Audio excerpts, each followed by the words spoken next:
Axl Rose sits at home and wonders how he can make himself look more of a bad boy. I think he's just a bad person. Axl was arrested in Los Angeles. Although the charges were dropped, his next-door neighbor insists that he hit her over the head with a wine bottle. See it in court. That's not the act of somebody who is completely stable. This past summer in St. Louis, dozens of people were injured when a riot broke out at a Guns N' Roses concert. Several lawsuits were filed accusing Rose of inciting that riot, all because a fan was taking pictures. Axl Rose is a guy he's a classical bully. He punches out paying customers who want to take a photograph of him. So why would Bob Guccione Jr. feel that way? Now, I've done some videos on Get in the Ring, but I want to talk about some stuff about Get in the Ring that you guys probably haven't heard before. And following the time that the Use Your Illusion records came out, Spin Magazine published an article about Guns N' Roses called Guns and Neuroses. And it was a pretty unflattering look at Axl's childhood. They interviewed one of his ex-girlfriends named Gina Seidler, who maybe you guys are familiar with. And she talked about what Axl was like in the early days before Guns N' Roses. And, she was from Indiana as well. And it was a very unflattering look at Guns N' Roses. And the article even went on to bash Guns N' Roses' live performances as well. Even after Get in the Ring was debuted on Use Your Illusion 2, there was still a war of the words in the press, pretty much until the end of 1991, between specifically Spin Magazine and Bob Guccione Jr. and Axl Rose. It even got to the point where Axl Rose threatened to sue Spin Magazine, and that's what we're going to talk about today. And you guys are probably going to hear some rants from Axl maybe you haven't heard before as well. But let's take a look at that Guns N' Roses article that Spin Magazine published around the time of the Use Your Illusion records. So what did the story and what did the article say? So I'm going to read some snippets from the article, and then I want to show you guys some rants that you guys may have never heard before, where Axl calls out certain magazines for basically lying about the band. So the Guns N' Roses article started with the following statement. It's probably been a long time since a GNR show was delayed by anything as innocuous as stage fright. Skid Row had left the stage more than 2 hours earlier, and the crowd had since been booing through 2 hours of video bites from Evil Dead 2 on the overhead screens. Axl hadn't played Indiana in 3 years, and sources backstage said he was extremely nervous in front of friends, family, and former detractors from his hometown of Lafayette, Indiana. So the beginning of this article is referring to the Noblesville, Indiana show that you guys have probably seen on YouTube.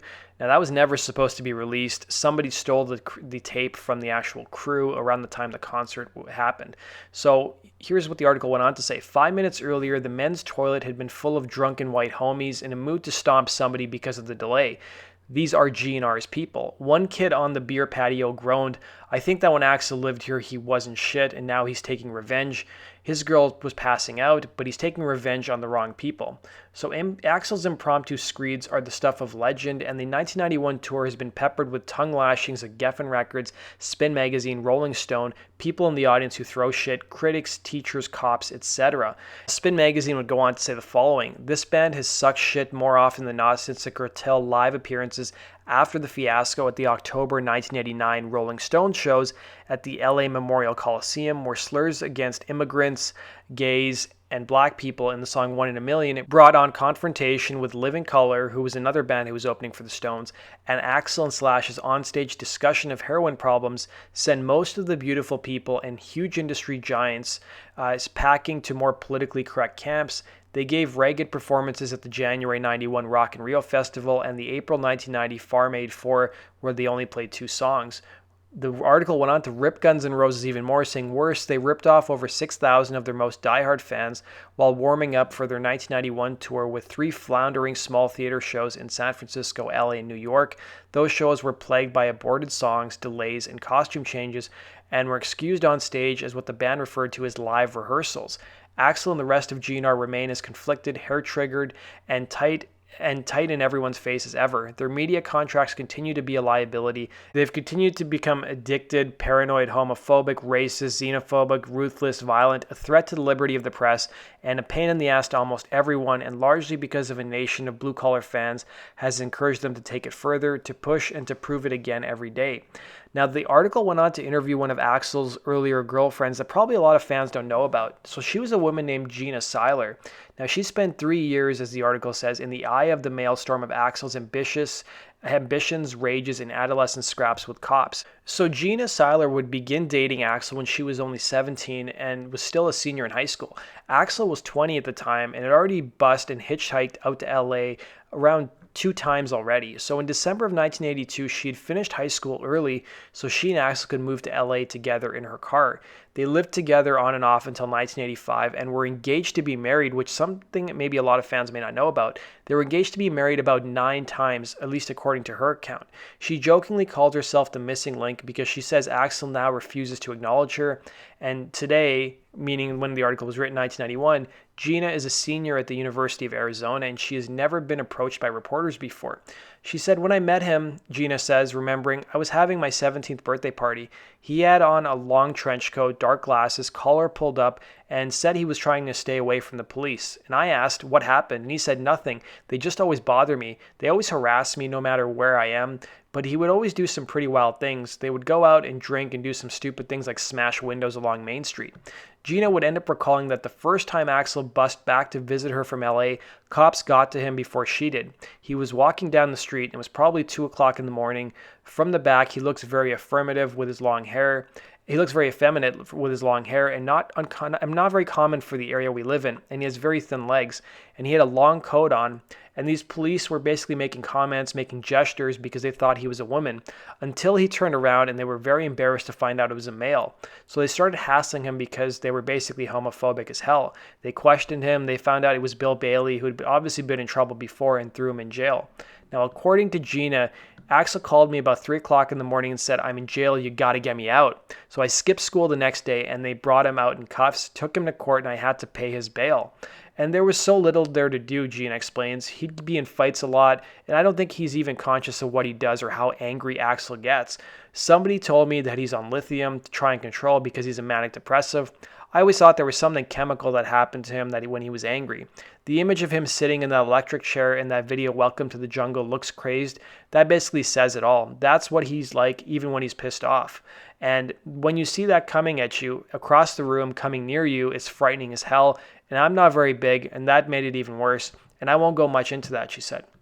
So the people back in Indiana, they missed out on something that I got to experience, says Gina. I lived with him during that period of Bill to Bill Axl to Axl. It was the strangest things because some days he'd be Bill, some days he'd be Axl, and some days I didn't know who the hell he was. I didn't know what to do because I didn't know who this person was. And for a long time, he tried to dispel the fact that he'd ever lived in the Midwest. He was trying to build an image and the persona of a musician he thought he wanted to be. And sometimes I find it ironic that the thing he tried to most get away from is what he's trying to most go back to. He knew he wanted to be in a band, and he knew he wanted to be a musician. I went to West LA Community College and had some cheesy part-time job somewhere. We basically lived there for 5 months, and then I moved out. He stayed there, and then Izzy moved in for a while. In fact, when we were living there, he got this band together called Hollywood Rose. It became apparent that neither Axl or any of the future Gunners lived on the streets as much as they would like us to believe. There were times when they would basically take my car to practice, says Gina. I would help him do his makeup. No, he didn't live in the streets entirely. I helped him out quite a bit over the years. I don't think he likes to think about that, though. There were times, granted, when he lived on the streets after I'd kicked him out because I got tired of trying to support him or to support the both of us, and I got tired of fighting. I would describe the two of us as putting a nuclear warhead in your living room and hitting it with a hammer and just waiting. That was what the two of us were like together. Now, Spin Magazine also tried to interview some of the other people who were around Axl's life, like his teacher, some of his friends, and they found that it was a pretty close-knit group and a very guarded group when it came to talking about Axl.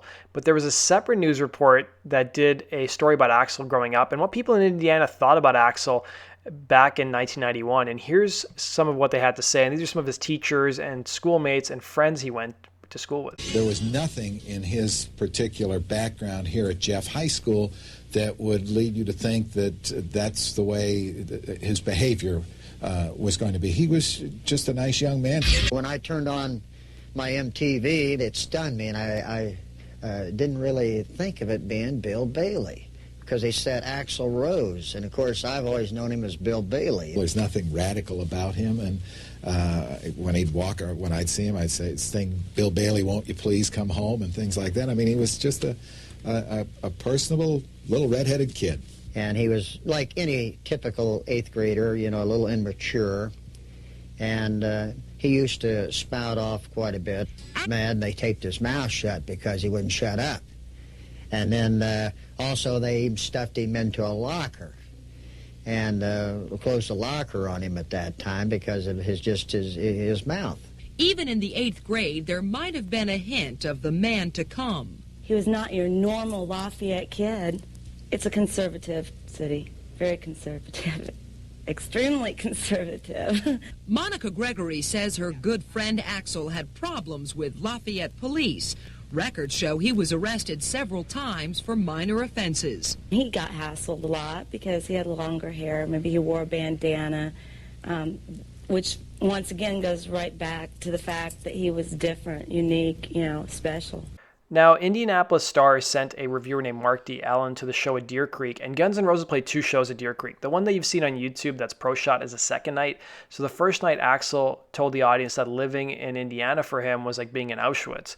And according to the Spin.com article, they said that the writer from the Indianapolis Star seemed to completely miss the point of Axl's soliloquy in Indiana, writing that some people don't know when to shut up, and Rose, immensely talented though he is one of those people. He ought to get over it. There are people with real problems out there, and the meager gripes of a millionaire rock star doesn't amount to a hill of beans in this crazy world. Now, Axl's lawyer put out a statement basically saying that the band was threatening to sue Spin publisher Bob Guccione Jr. because of this article, because in their words, defamatory statements about our client have been printed by you, and in his letter, the mouthpiece isn't specific. However, the mag has dug up an old Rose girlfriend who claims she supported him in his hungry years and how he refuses to acknowledge her. Guccione said he has written to Rose accepting his offer of a meeting in a boxing ring, he added. You can't countersue him for being a moron, said Guccione. So the news of Axl possibly suing Spin magazine was published in the Chicago Tribune on December 11th of 1991. And Axl gave an interview to Rockline on November 27, 1991. He was promoting the Illusions records, and they were about to play a show in Worcester, Massachusetts. And here's what Axl had to say about getting in the ring. He said, "But to get in the ring, I feel you need integrity, you know, and that disqualifies Bob Guccione right off the bat. I don't know. I've heard a lot from him, and he's made certain actions that I know about, and he doesn't know that I know. And there's other problems as well. But the guy should just like shut up and write about rock and roll, you know, and forget about Axl Rose and you know, if he's got a problem with Axl, he could just do something else. I just want him to shut up and print the truth. You know, he's printed a lot of lies and a lot of things that I said that I didn't say, and it pretty much makes me sick, and it creates problems that I have to work with in my life, but we're doing all right, and Bob seems to be the one who's gotten really upset, so it's cool." So around the time of that article being published that Axl Rose may end up suing Spin magazine, Guns N' Roses played a show at Madison Square Garden. It was the first of a couple shows they were playing, and Axl took about 4 minutes to rant to the audience about what was going on between him and Spin magazine. Well, might as well start now.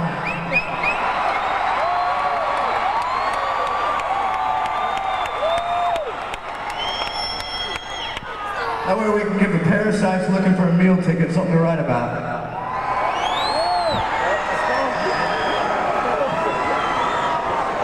East Coast.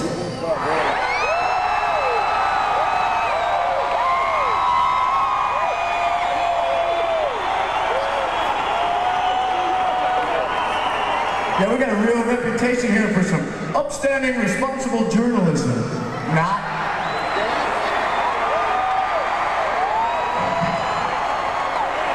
I think one of my favorite songs right now is Public Enemy's Letter to the New York Post.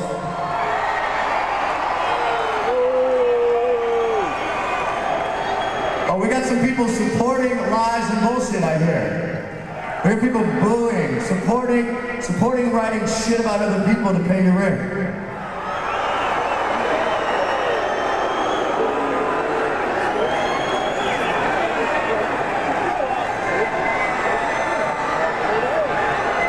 Now what I'm going to talk about 2 things in general, according to Guns N' Roses. 2 things that people go, oh, just ignore it, don't let it bother you. Well, I think that would be the irresponsible approach on my part.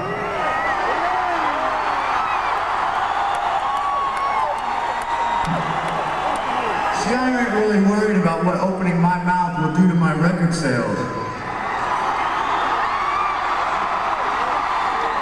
Maybe if somebody decides they aren't chicken shit and they have to kiss ass to get their record sold, which I don't really have to do right now, and they aren't so afraid to rock the boat, maybe some kid could go to the store and spend $1.50 and buy an honest interview.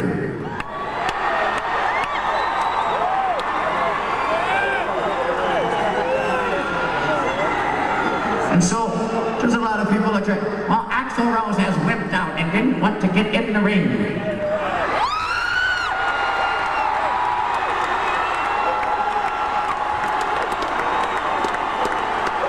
Honey, I won't put on no boxing gloves. I'll have you shot in the fucking head. Then again, that's what you're big about.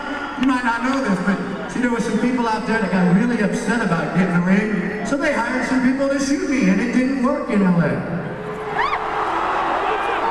That's a real pussy approach, I think. You want to get in the ring with me, you bring two things. You bring some integrity and you bring some respect. And Bob Guccione and Circus Magazine, you don't fucking have any.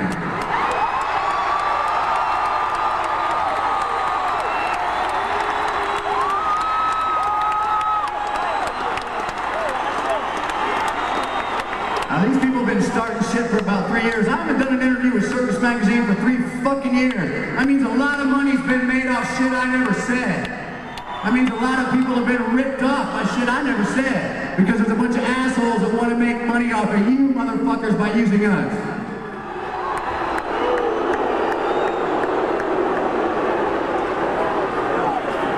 I stole the magazine! So, we got pissed off and we put a little song on a record about it.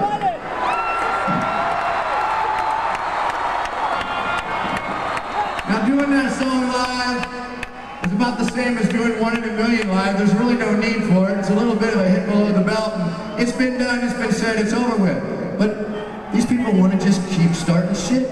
So we're prepared to put our money where our mouth is and we're going to court. You want to get in the ring? We'll get in the ring. We'll sue your motherfucking ass. Let's go, honey.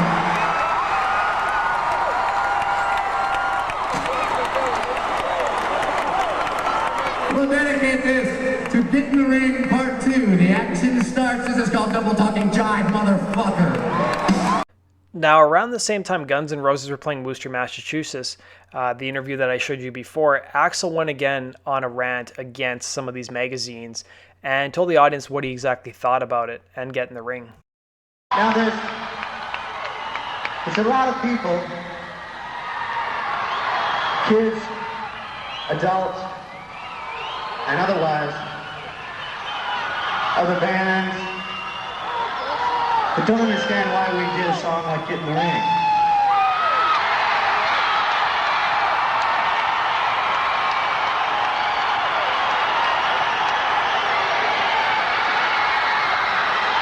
I'll tell you a little bit about that song. I think that I hit Mr. Bob Guccione a little bit too hard below the belt.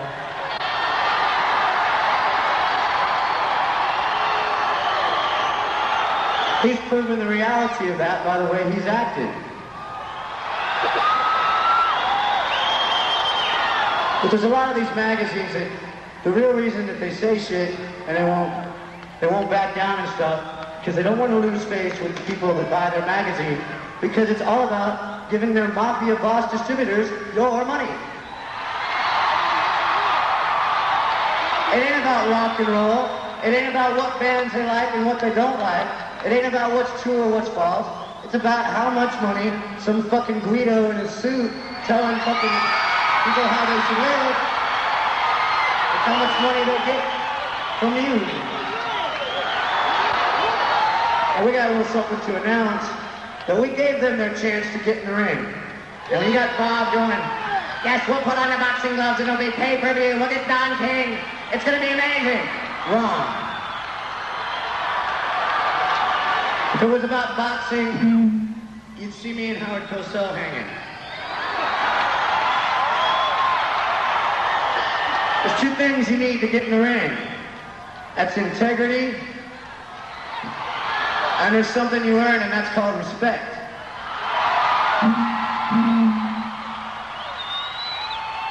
Now Bob and Vince and Circus and Kerrang, they don't have either of those two things. Now if they really wanted to get in the ring, they'd sue my fucking white ass.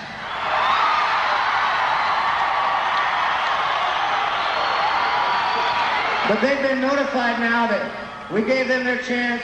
We gave them a chance to be cool. We would have pulled the song off the record. But no, they just had to keep starting shit. So now, we're suing them.